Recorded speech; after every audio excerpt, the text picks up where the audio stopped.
Okay, just for some context, I am a 20-year-old female and I live in a small apartment complex right outside my campus with some friends. My friends were always bashing me for never meeting up with any boys, and I got sick of it, so I didn't want to be the friend who stayed home and eats pizza while her best friends were out on dates, so I've signed up for Plenty of Fish, a dating app.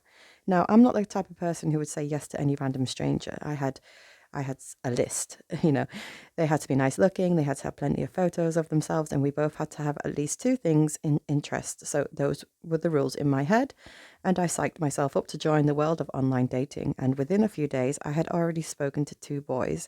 One said he was a doctor, which was kind of hard to believe because he was only 20, and the other said he worked in construction, which was much more easier to believe. So anyway, one day, construction guy, who we can call Dan, messaged me and asked if I wanted to go out for a bite to eat. I told my roommates where I was going and who I was going with, all those things that you should say so someone knows if you've been abducted. I even had a check-in time so that my roommates would know when to text me, and if things were good, I had to say some silly code word that meant things were fine, and if I responded with another code word, it meant help me get out of this, and if I didn't use code words, then she would call the police for help. So I quickly dolled myself up and got ready for the date. I put my hair in a classy bun, leaving strips of hair hanging round my glasses, and I put on a nice white blouse and some black pants, and I was ready to go.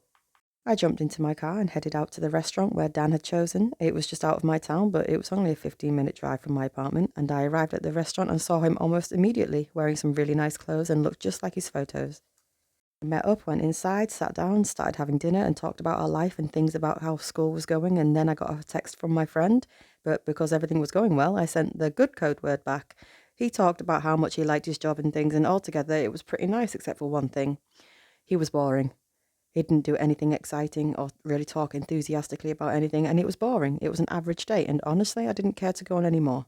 The next day, I woke up to the feeling of my phone vibrating non-stop. I looked at it and realised it was vibrating so much that it had fallen off my dresser.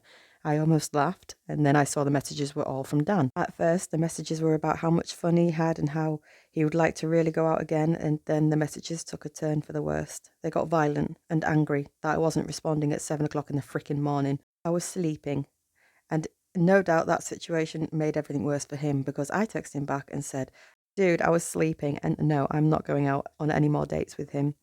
I was just about to block his profile on both sites when I got a final message saying, watch your back. At first, I was really creeped out, but then I thought since that I had blocked him and all my accounts were deleted, he couldn't do anything wrong. Later that day, I saw a text from a random number telling me how pretty I looked in my blue PJs. I glanced outside just in time to see none other than Dan running down my road. How the hell did he get my number? I thought wearily. I blocked that number and continued doing what I was doing. Later that night, I fell asleep pretty early and woke up to my phone going crazy. It was from the number I'd blocked days earlier, and there were dozens of messages saying how I was going to get it. I quickly showed my roommates all the messages, and then they all told me that I should go to the police. But since I was a stupid person, I didn't. I blocked the number again and went back to sleep. But once again, I woke up to my phone buzzing.